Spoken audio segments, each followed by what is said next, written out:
Bonjour, bonjour. Bon matin, bienvenue à ce Bible and Coffee. Comme presque tous les jeudis, changement de décor. Enfin, en tout cas, tous les jeudis, un changement de décor. La plupart du temps, c'est celui-ci. Alors, bienvenue dans mon bureau ce matin. Et bon café à vous. Coucou Anne-Claude, coucou Camille. Bonjour aux habitués. Et très content d'être avec vous ce matin. J'avais une petite pression là au niveau du timing, j'étais un peu chaud. Alors, vous savez, le truc qui nous met de la pression pour pas grand chose, mais j'étais déjà dans ma voiture, moteur allumé, puis d'un coup je réalise, mince, mes clés de bureau. Alors je re-rentre à la maison, puis là je pense que j'ai fait un peu plus de bruit. Parce que j'étais un peu plus stressé aussi. Mais j'ai trouvé mes clés. Ça, c'est pas mes lunettes, c'est mes clés. Mais bien sûr, comme d'habitude, c'est la faute à qui? À ma femme. Mais non. Alors, ce matin, j'espère que vous êtes avec moi. Pour ma part, ce sera mon dernier pour ce matin, vu que ce sera Claudia. Demain, Claudia Souricourt, on se réjouit de l'entendre. Ils font à peu près une fois sur deux avec son mari, c'est sympa. Et puis, ce matin, je vais prendre un verset dans Colossiens au chapitre 3, un verset très intéressant, je trouve. Toute la parole est magnifique, de toute façon. Alors, on le lit ensemble. Que la parole de Christ habite en vous dans toute sa richesse. Je reviendrai là-dessus, c'est vraiment la clé. Instruisez-vous et avertissez-vous les uns les autres en toute sagesse, par des psaumes, par des hymnes, par des cantiques spirituels. Chantez pour le Seigneur de tout votre cœur, sous l'inspiration de la grâce. Yes, amen. Amen. Alors, si on lit rapidement ce verset, je ne sais pas vous, mais si je regarde les termes, je dis « Instruisez-vous et avertissez-vous ». Puis après, on lit par des psaumes, des hymnes, des cantiques spirituels. Alors, ça nous fait peut-être un peu bizarre, parce qu'on se dit « Mais comment je peux être averti en chantant, quoi hein ?» Ouais, je sais pas pour vous, moi, ça me fait un petit « Ah bon ?» Bon. Alors, sans entrer déjà dans l'idée de la manière, en fait, on peut déjà garder ces deux termes. Donc, instruire, il y a l'idée d'enseigner. Avertir, on pourrait aussi traduire par exhorter. Donc déjà, c'est de nouveau une injonction forte que nous devons vivre dans le groupe. D'accord ? C'est une réalité de la vie communautaire.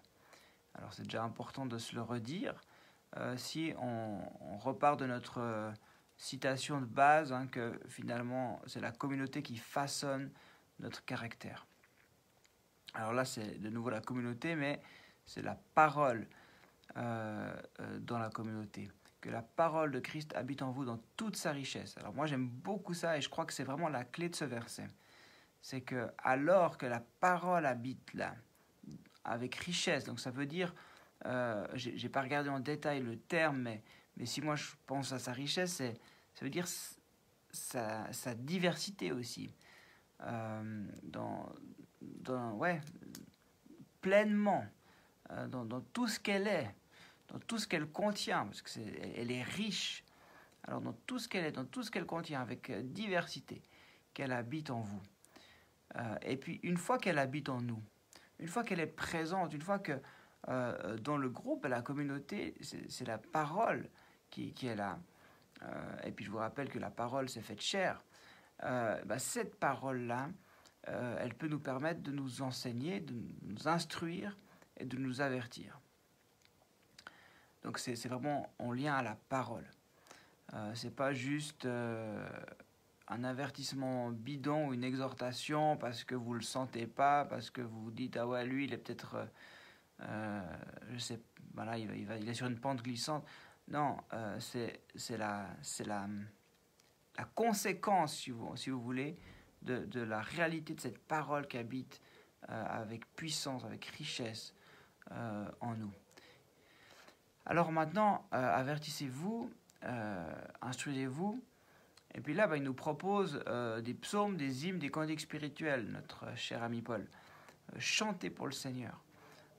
Donc il faut vraiment se mettre un petit peu dans le contexte où finalement les psaumes, c'est juste la parole de Dieu. Bien sûr, c'est un style poétique. Voilà, il y a des hymnes, des cantiques spirituels qui il choisit comme différentes catégories. Peut-être que chez nous, on met tout ça sous louange. Hein. Mais c'est sûr que la louange, l'adoration, tout ce qui est chanté, était totalement biblique et on chantait la parole de Dieu. Donc c'est des hymnes, des psaumes, c'est finalement deux manières c'est comme deux styles de chant si vous voulez, mais qui parlent de la parole de Dieu.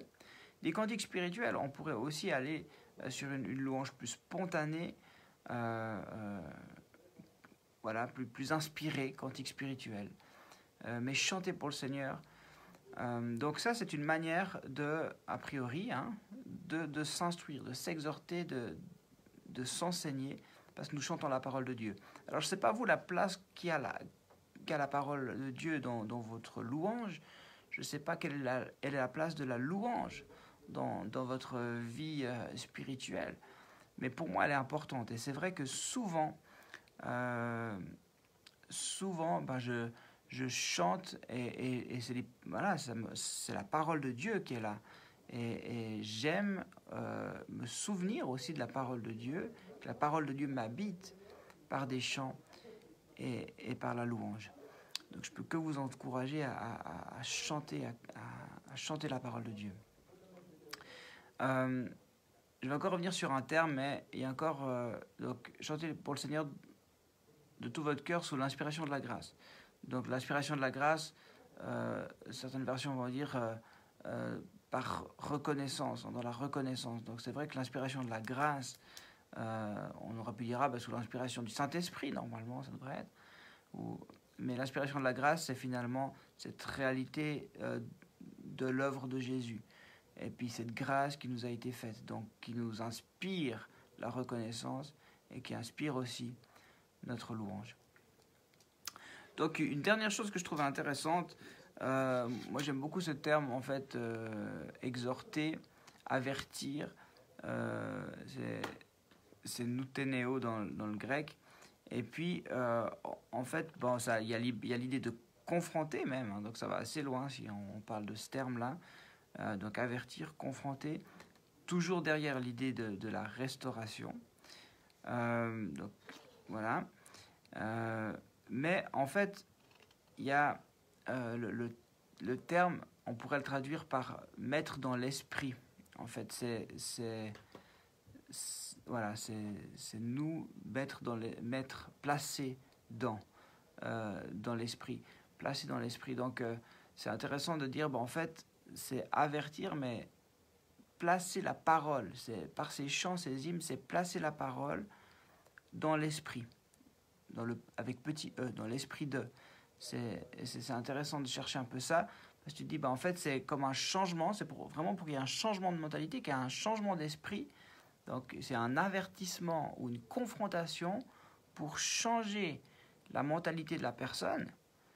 Et puis là, l'idée de Paul, c'est de changer ça en mettant la parole de Dieu dans sa richesse et en le faisant par des psaumes, des hymnes et des cantiques spirituels. Donc c'est mettre dans l'esprit de. C'est vachement intéressant.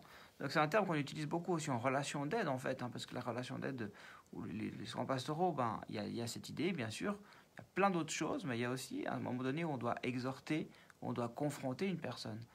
Et là c'est comme si Paul nous le dit, mais faites-le en mettant dans l'esprit la parole de Dieu.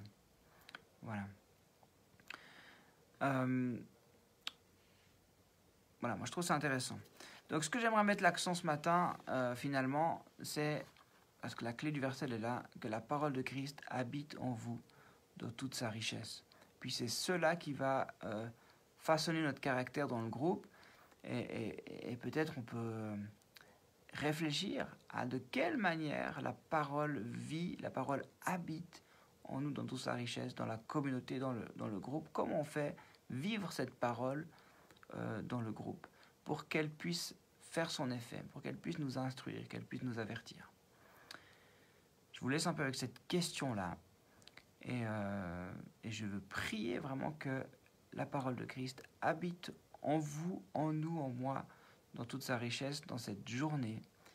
Et que vous soyez conduits, inspirés par la grâce, inspirés par l'Esprit Saint qui est là, à nos côtés et qui vit en nous. Amen. Je ne fais pas plus long. Je prie avec vous avec beaucoup de plaisir. Père, merci encore pour ce verset du jour. Merci Seigneur de venir avec ta parole nous remplir de ta présence, nous remplir notre esprit en fait. Viens remplir notre être entier et que notre cœur, notre esprit soit plein de ta parole ce matin. Merci pour les chants que nous connaissons, les psaumes, les hymnes, les cantiques spirituels. Merci pour tous ces chants que nous connaissons et qui remplissent aussi notre âme. Qui viennent comme mettre aussi ta parole dans notre bouche dans une journée. Que nous puissions être pleins de ces chants, débordés, que notre louange déborde et que nous soyons pleinement reconnaissants aussi pour la grâce que tu nous fais chaque jour. Seigneur, viens bénir chacun ce matin dans cette nouvelle journée. Et apprends-nous, montre-nous, exhorte-nous, enseigne-nous par ta parole. On a besoin de toi, on reconnaît qu'on a besoin de toi. On désire, c'est comme si on veut choisir aussi ce matin d'être dépendant de toi, dépendant de ta parole. On ne veut pas nous faire par nous-mêmes encore aujourd'hui, mais on veut vraiment dépendre de cette parole qui est riche. Que toute la gloire te soit donnée. Dans le nom de Jésus, Amen. Et que tout le monde dise Amen. Amen, Amen. Alors je vous bénis et je vous souhaite une belle journée. Donc à demain avec Claudia. Sinon on se retrouve dimanche matin en live sur Facebook. Et puis pour quelques-uns privilégiés, vous pouvez vous inscrire pour prendre les 30 places disponibles en mettant en priorité les personnes seules, les couples sans enfants, les personnes plus âgées. Merci beaucoup et puis à dimanche. Bye.